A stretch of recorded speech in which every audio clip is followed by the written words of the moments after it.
ఒక semi body కనిపిస్తా sleeveless వేసుకొని వెళ్తే ఆ పాప అబ్యూజ్కి గురైనప్పుడు ఆ తండ్రి అనుక్షణం వెంటుంటాడు. అప్పటిదాకా హాయిగా తిరిగిన పిల్ల వీళ్ళ ప్రేమలో వీళ్ళ పొసెసివ్నెస్ వల్ల ఆ పాప తన ఫ్రీడమ్ని కోల్పోయినట్టు ఫీల్ అవుతుంది. అది దాని అర్థం. మీరందరూ పెద్దవాళ్ళమ్మా, ఎవరెవరైతే నన్ను దోషిగా సమాజం ముందు నిలబెట్టాలనుకున్నారో మీ అందరికీ వందనాలు. మీరు బాధపడ్డందుకు మీకు కూడా క్షమాపణలు. ఇది శివాజీ ఎందుకు, ఇంకా ఇంతకుముందు చాలా జరిగినాయి కదా. వాళ్ళని అడగరే? నేను చెప్పింది ఏంటి? మనకెందుకమ్మా? సమాజంలో ఏ తప్పు జరిగినా అందరూ వేళ్ళన్నీ సినిమా ఇండస్ట్రీ వైపు వస్తున్నాయి. ఆడపిల్లల రేపులు జరిగినా, లేదంటే తాగి పిల్లలు మాబ్ దాడులు చేసుకున్న ఒకడికొకడు ఒక సమూహాలు కలిసి, ఆ సందర్భంలో మాట్లాడాలా లేదా? విత్ గుడ్ ఇంటెన్షన్ నేను మాట్లాడినా, నేను వాడిన పదాలు అన్పార్లమెంటరీ. ఆ 2 పదాలు. ఇంతకు మించి నేను ఏ తప్పు చేయలేదు. చేస్తే క్షమాపణ చెప్పడానికి వెనకాడను. నేను ఎదురుదాడికి కూడా వెళ్లే మనిషిని కాదు. నా కోసం నా ఇంటెన్షన్ అర్థం చేసుకున్న వాళ్ళందరికీ కూడా థ్యాంక్ యూ సో మచ్. ముఖ్యంగా అనసూయ గారు నా ఇన్సెక్యూరిటీ గురించి మాట్లాడారు. అవునమ్మా, మా హీరోయిన్ని అలా వెళ్ళినప్పుడు, దాడులు చేసినప్పుడు భయం ఉంటుందని, వాళ్ళు బాధపడతారని, ఒకవేళ జరగరాంది ఏమైనా జరిగితే ఆత్మహత్యలు చేసుకుంటారని నాకు ఇన్సెక్యూరిటీ ఉందమ్మా. ఇంకోటి, నా మీద మీరు జాలి చూపించారు. ఐ పిటీ హిమ్ అని. చాలా థ్యాంక్స్ అమ్మా. మీకు ఇచ్చిన విశాల హృదయానికి భగవంతుడికి థ్యాంక్స్ చెప్తూ, అదే భగవంతుడిని కోరుకుంటున్నాను. మీకు తొందరలోనే మీ రుణాన్ని తీర్చుకునే అవకాశం భగవంతుడు నాకు కల్పించాలని కోరుకుంటున్నా అమ్మా.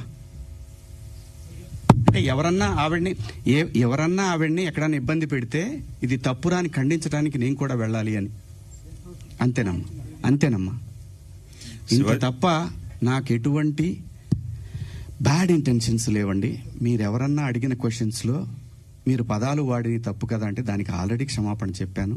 ఇంకా వేరే ఏమన్నా ఉంటే అడగండి. శివాజీ గారు, ఆ రోజు మాట్లాడినా ఈ రోజు మాట్లాడినా హీరోయిన్స్ గురించి మాట్లాడాను అన్నారు. హీరోయిన్స్ ఎక్కడైనా రెస్పాండ్ అయ్యారా? మీతో ఎవరన్నా మాట్లాడారా? ఇండస్ట్రీ నుంచి సుప్రియ గారు తప్ప మిగతా వాళ్ళు ఎవరన్నా మాట్లాడారా మీతో ఇప్పటి వరకు?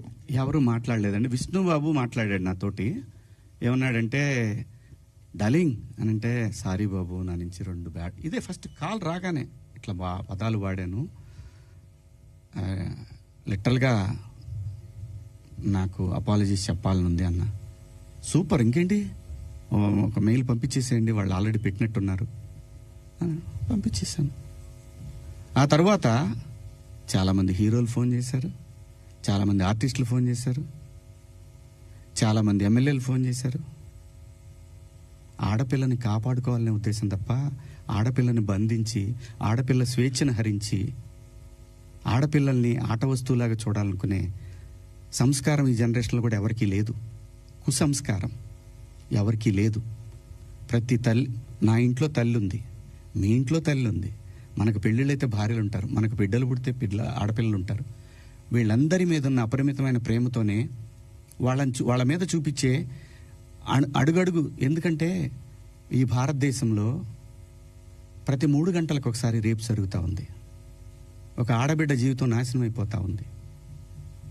ఆ భయంలోంచి వచ్చిందే, అమ్మా కొంచెం మంచి బట్టలు వేసుకెళ్ళరా అని ఒక తండ్రి చెప్తాడు.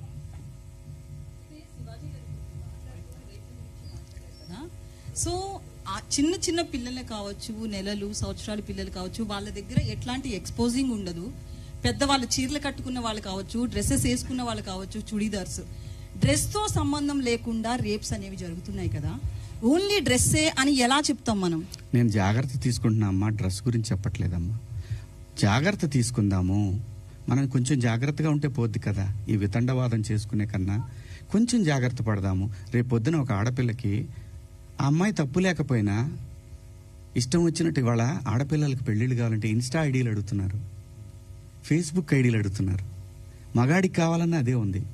అసలు జెండర్ ఆ డిఫరెన్స్ తీసుకొస్తుంది ఎవరమ్మా? ఆడపిల్ల అమ్మ ఆకాశంలో ఉంది, కొంతమంది నీచుల కింద ఎక్కడో ఉన్నారు. వాళ్ళతో ఈక్వల్ అవ్వాలనుకోవటం ఏంటమ్మా? అమ్మ 80 ఏళ్ళు వచ్చినా సరే అమ్మ ఏదో పని చేసుకుంటా అట్లా షాట్లో బియ్యం పోసుకొని అప్పుడే నేను లోపలికి వచ్చినప్పుడు అమ్మ బయట కొంచెం పక్క పోతే అమ్మకి 80 ఏళ్ళు, ఆయన అమ్మ అని కప్పుతాడు బిడ్డ. ఈ భూమి మీద ఏ మగాడు కూడా ఆడదాన్ని విలాస వస్తువుగా చూడరమ్మా. ఇంట్లో, సొంత ఇంట్లో. నేను జాగ్రత్త పడమంటున్నానే తప్ప నీ మీద ఖర్చు పెట్టింది ప్రతిదీ బొక్కే నాకు.